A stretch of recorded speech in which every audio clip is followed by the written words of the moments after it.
If you're looking for a reliable power backup system for your home and you're considering a gas generator, let me show you something your gas generator will never be able to do. I'm going to turn off the main breaker right now, and I'm going to show you how fast an EcoFlow power system can bring your house back online.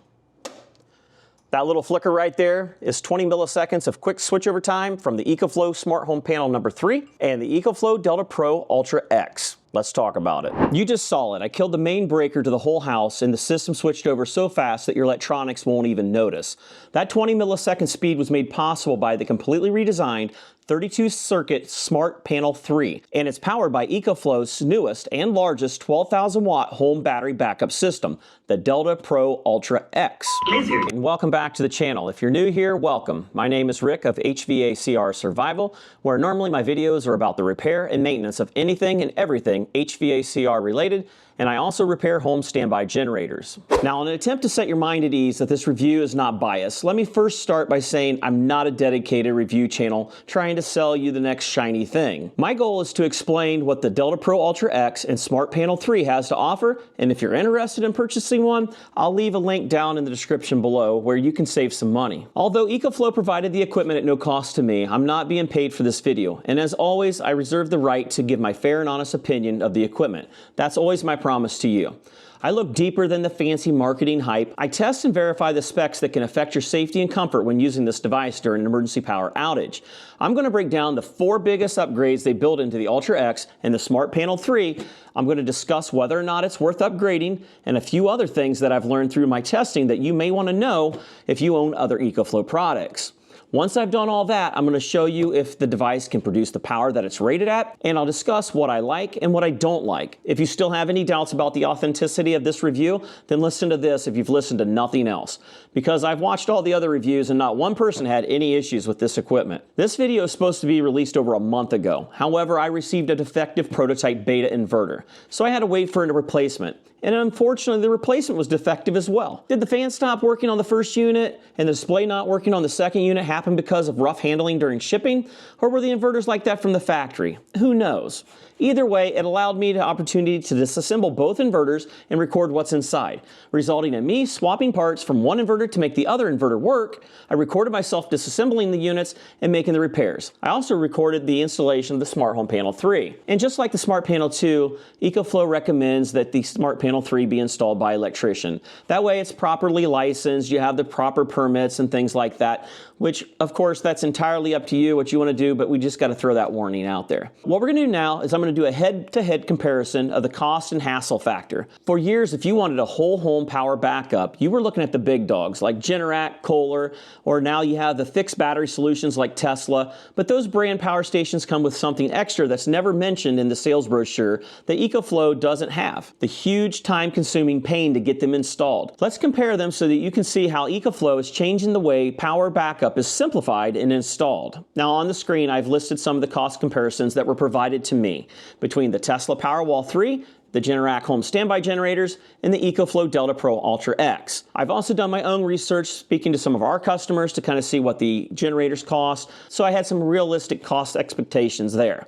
Of course, depending on where you live at, some things are just more expensive than others, and it's more difficult to get them installed. So that's where EcoFlow came through and decided to make it so much simpler for you. So let's look at some of those things on the screen right now. Now on the screen, I've listed some of the cost comparisons between the Tesla Powerwall 3, the Generac home standby generators, the EcoFlow Delta Pro Ultra X. As you can see, the cost to install these units and the time frame to get them installed can be extremely long and expensive. Now the numbers that I was provided were much higher, and I kind of went along with national averages on some of these, but either way, they are not cheap. Now from a technician standpoint, the traditional systems lock you in. They require a lengthy, complex, multi-month permitting installation process, and with the gasoline generators, you have to constantly worry about fuel, maintenance, and the noise.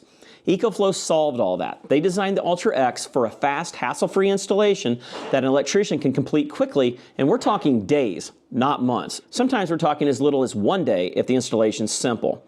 The upfront cost is lower for the base systems, and most importantly, the unit is relocatable. You literally can take this system with you if you move. You can't easily do that with the Tesla or Generac systems. Now let's dig into the hardware and see how the X version is a huge leap forward. Let's compare the original Delta Pro Ultra and the Smart Panel 2 to this new generation of Smart Panel 3 and the Ultra X. The first big upgrade we got is more power output. The inverter head is the brain of the system. It manages all the power coming in and out. The original Ultra was strong, giving you 7,200 watts of continuous power, but the new Ultra X starts at a massive 12,000 watts. This makes the X inverter system 60% stronger than the original. It also means it handles the serious electrical demands like your well pump, electric stove, or water heater. It can even start a 5-ton central air conditioner without adding a costly soft start kit to your air conditioner. The Ultra X handles a large startup surge smoothly. You just plug it in and you're ready to move on with your day. Upgrade number 2. The solar panel input was increased. The older unit topped out at 5,600 watts of solar input. It had a high voltage and a low voltage input. The new Ultra X can handle a massive 10,000 watts of solar input. This is one of the most functionally important upgrades for resilience. It almost doubles the charging speed from the sun. In an extended outage, being able to charge your batteries this fast is crucial. This is what gives you true long-term self-sufficiency. Upgrade number 3. Massive battery capacity. The old system could stack up a huge 90,000 watt hours capacity. The new Ultra X can be expanded all the way up to 180,000 watt hours. That takes the maximum of 5 batteries per inverter on the original Ultra, and now it increases it to 10 batteries per inverter on the Ultra X. And speaking of batteries, the batteries use an EV-grade lithium iron phosphate. Sometimes you'll see it abbreviated as LiFePO4 chemistry, which is the safest and longest lasting. The batteries are rated for safety down to -4 degrees because of the internal heaters which keeps the chemistry ready for charging. Upgrade number 4, the Smart Panel 3. The brains of your home power system is the Smart Home Panel 3. This is where I started my love-hate relationship. I love the fact that it has 32 circuits that can be individually controlled and manipulated. Heck, I was able to turn on a crock pot while we were at church and have it kick on right before we needed it for the dinner that we had coming up. I didn't have to have any other timers. It worked out awesome. And you can do that to anything in the house. You can stage things and turn things on and off as you need it. But one major issue for me, as someone that owns 2 Delta Pro 3s, was the Smart Panel 3 is not compatible with the Delta Pro 3. Originally in the manual it showed that the Smart Panel 3 would work with the Delta Pro 3, but after testing it appears that option has been disregarded. So if you don't own a Delta Pro 3, then it does not affect you. It does, however, work fine with the original Delta Pro Ultra, and they can both work at the same time together. They equally split the load between one another based off how many batteries you got and the load size. So here's some of the differences between the Smart Home Panel 2 and the Smart Home Panel 3.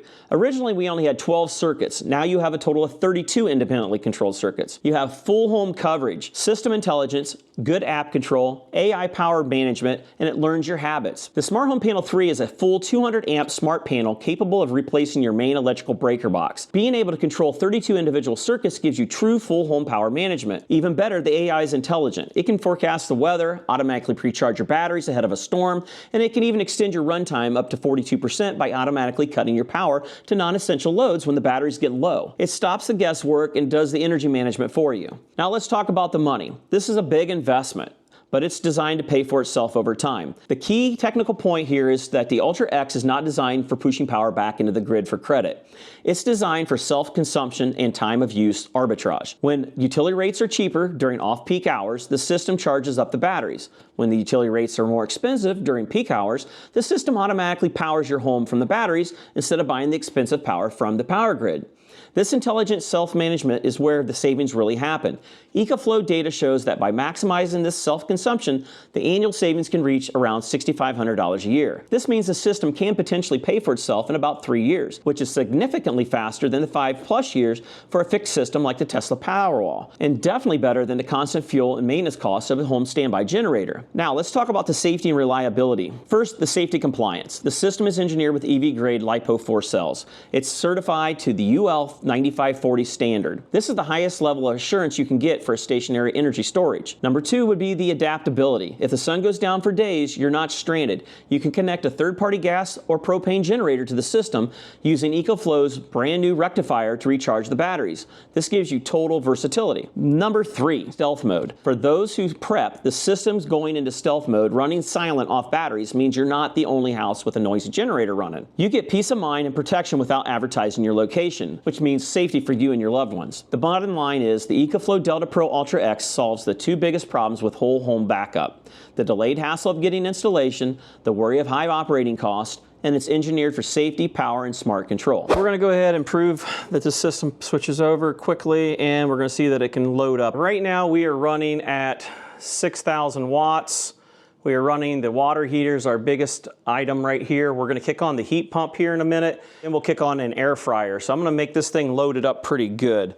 So we're going to kick on the actual transfer switch. You watch your meter right here, and right here is your voltage. The utility voltage is what we're running on right now. You can see what the frequency is. You can see what the voltage is. Total harmonic distortion from the power company is 1.3. Let's do a transfer here. Here we go. You should have caught that hopefully on the oscilloscope. Okay, you just grid outage, so you've been notified on your phone.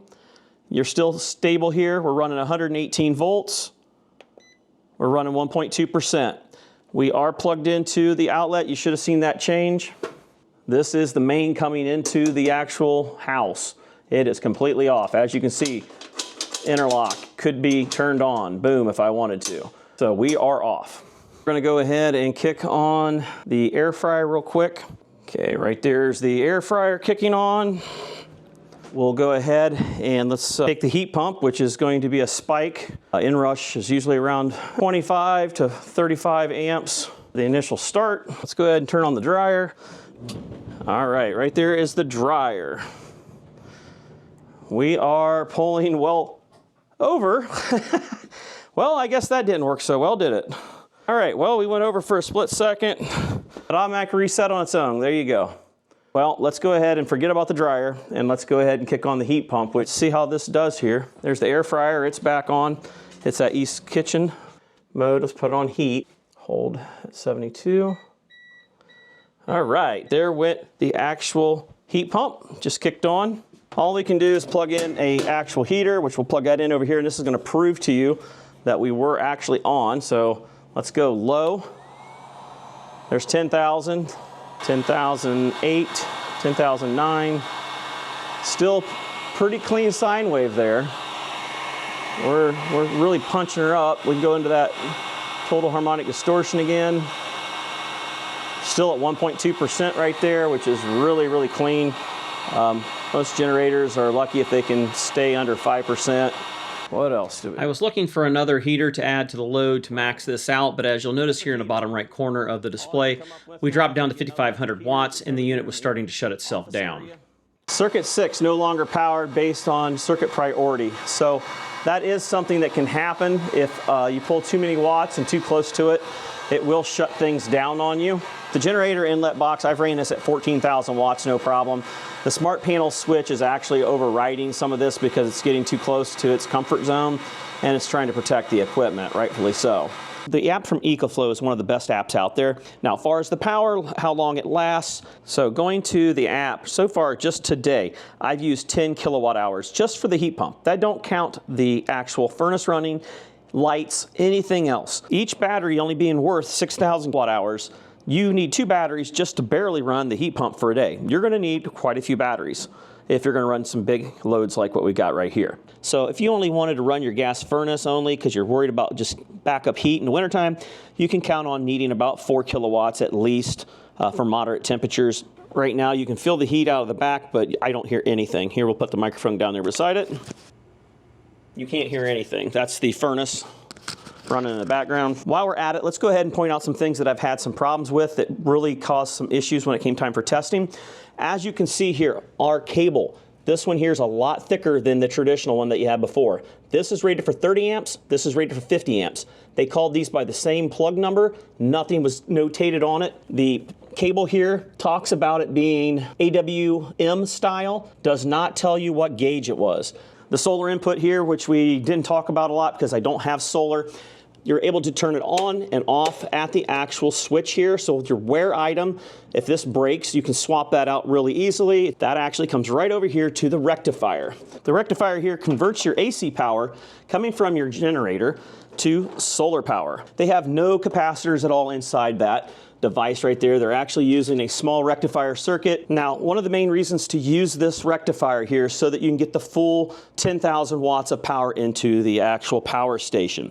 So the power station actually comes with a charging cable that looks just like the one that goes to your smart panel, and it actually has a 120 volt plug on the other end. This is only going to get you around 1800 watts. It's a very slow way to charge the system, especially when you got many batteries. It will take forever. So the next step up here is the generator plug here, which gives you 230 volts input into the generator. This plug right here is an L14, which is rated for 30 amps.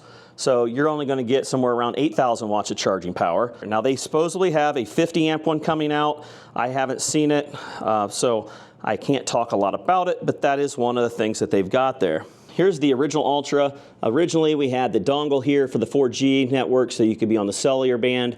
We had 4 20 amp outlets here on the front, a 30 amp 120 volt, and a 30 amp 230 volt plug, along with your 30 amp Anderson plug here on the front. You had your low input charging for your DC from your solar panels. You had your fast and slow selector. And then on the right-hand side here, you had your high voltage for your actual solar. That one there had a toggle switch there. Like I said, this is what you used to have to flip back and forth. As you can see, that's a pretty quick snap so that it doesn't get a lot of arcing, but that switch could wear out. And that's the reason why they had improved it by going to the actual switch mechanism we've got over here. Now, what we had on the front here, you had 2 USB-A's and 2 USB-C's. Generally, if you're running the whole house, you're going to be able to do that just like you would every day as you charge your phones.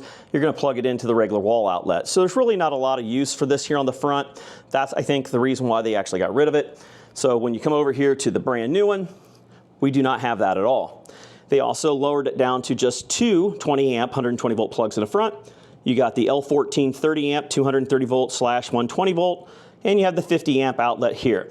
These are going to be used if you want to power the system without the smart panel switch. These are going to be what you would use. When you're using the smart panel switch here on the side, you're actually going to go with the actual output that's on the side here. Now, another thing to be noted, if you're going to try to get the full 12,000 watts out of this, you've got to use both inputs here on the side of the inverter.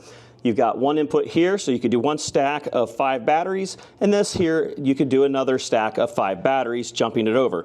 Otherwise, even if you only have 2 batteries, you're going to want to run both powers in here. So you could jump one down to here like this, the other one can jump down to here like that.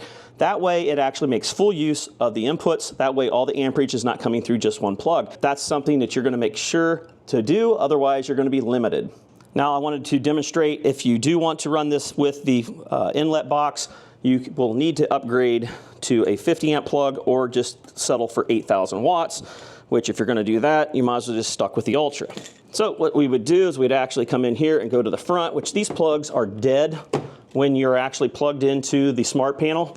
But just for demonstration purposes, we're going to show basically you're going to have to take your plug over to your inlet box, plug it in, and then when you're in that scenario, like I said, generally with the power off like we have it now, you'd be able to lift this up. This is called an interlock switch.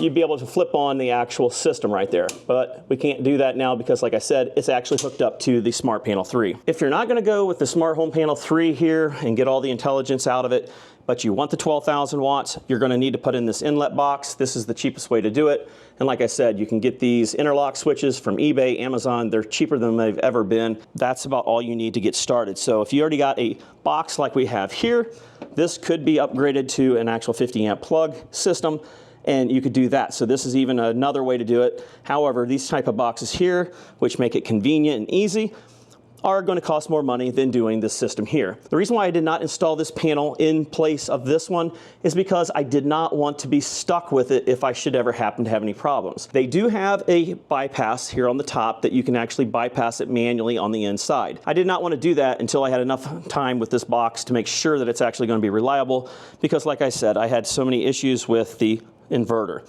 The inverter was the only thing that I had any issues with. Otherwise, the generator inverter box here has worked perfectly. Haven't had no problems with that. The smart panel so far has been perfect. Haven't had no problems with that.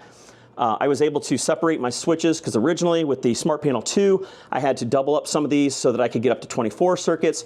The actual box here on top is actually NEMA 3 rated for outside use. It has nice interlocks here on the side. It has a seal, has a beautiful glass front here, and down here below is where your antennas are at. This box here, it's kind of made out of high impact plastic. This can be mounted somewhere inside the house. It cannot be mounted outside. You do have the actual switches here to engage the different circuits. Also on that generator box here, it does have a 30 amp plug here on the bottom, so you're able to run your generator right into the bottom of it. On the back of this, it does have a big aluminum heat sink, which makes it pretty simple to keep itself cool. Here is the original Smart Panel 2. As you can see here, we only had a total of 12 input circuits here. Okay, just doing a brief overview of what we got here on the actual app. I'm not going to go deep into this. It's pretty much the same app, but it's just been improved. You jump to your main page here, which gives you your live data, which you can go deeper into and see how much you've been using. Here at the top, you can tell that we have a grid outage. It's telling me my estimated time left is about 1 hour and 7 minutes, which goes back to how many batteries you have and how much power do you want to run. Going over the final settings, this is where you're going to set your device information up, whether or not you have a 100 amp box, whether you have, all the circuits, all your profiles of what you're wanting to do, the operation mode, whether you're going to be using AI, self-powered, or scheduled tasks. Backup power settings, whether or not you want to do priorities. Priorities allow you to shut down non-important loads so that it'll automatically shut them down. You can set them at levels, whether or not you want to shut it down at whatever percentage you choose, or you can do non-priority and it's just completely dead from the beginning. So that's going to be saving you some money there. I mentioned that I would cover whether or not I thought this was worth upgrading. I guess that really depends on what your needs are and what kind of money you have to spend. The 7,000 watt Ultra, if that's pretty much all you need, that right there is going on sale for some really good price breaks. Anytime they come out with something new, the prices drop tremendously. If you need the extra wattage, then obviously this here is their biggest unit. You need to look at the different models because you can put a lot of them in parallel and double the power with the Smart Panel 2 or Smart Panel 3. If you don't need all the circuits, that's really going to be a decision that you got to make based off your needs, your budget. This has a total of 5 batteries. Each battery costs anywhere from $2,300 to $1,800 if it's on sale. So at 5 batteries, I mean, you're talking $10,000. You can get the Smart Panel and the unit and 2 batteries. No matter what, the unit comes with 2 batteries. Just because you can't power 12,000 watts out of it without going to both inputs on the actual side of the inverter. What you see as far as the overload and stuff like that, the system is going to protect itself. So when you're doing something silly as what I did, which is what we wanted to know, can it protect itself? You don't want to spend that kind of money and have it blow up. They do back it with a 5-year warranty. Is the system that I received a problem? I think with it being a beta unit, I've heard of that as being an issue from some of the other review guys in the past. This was the first one I've ever had a problem with from EcoFlow. That's the reason why they were one of the very few brands that I decided to do any work with. Whether or not you're going to have any problems with it or not, they have a return policy there, 30 days for sure. Other than that, that proves that the unit can do clean power. It has a low total harmonic distortion, which almost all of them do. It produces the power that it's rated for because I've done that in a direct plug right into the inlet box, bypassing the intelligence of the Smart Panel 3, which, like I said, if you don't need that intelligence, you don't need remote capabilities to turn it on, then maybe it's not worth it. But if you want those sort of things, which is truly the convenience of having the Smart Panel system like a traditional standby generator, then it definitely gives you those options. So that is about it. I really appreciate you guys taking the time to watch the video. If you liked it, please check out the links down below. Please hit that like button. And if you'd like to see more videos like this or the HVAC videos that I normally do, please consider subscribing. Until next time, we'll catch you on the next one.